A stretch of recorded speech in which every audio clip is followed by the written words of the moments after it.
কুমিরের সাথে লড়াই করেও বাঁচেছে, আবার এদিকে বাঘের সাথে আবার শ্যাওলোক ব্যাটে লড়াই করেছে। কুমির আর বাঘের সাথে দুইজন লড়াই করে। এই সমস্ত দেখছি।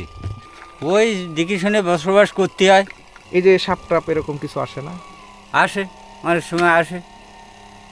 ওই তাড়ি তুড়ি মারি ফেলায়, অনেক সময় দেখা যায় তাড়ি বের করিয়ে দেয় মানে মারতে না পারলে।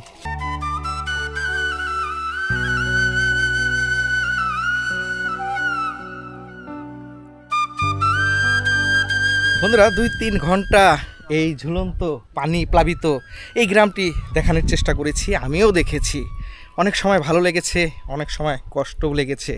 দেখুন মানুষের জীবন, দুই দিকে নদী, মাঝখানে এইরকম ভাসমানভাবে তারা বসবাস করে।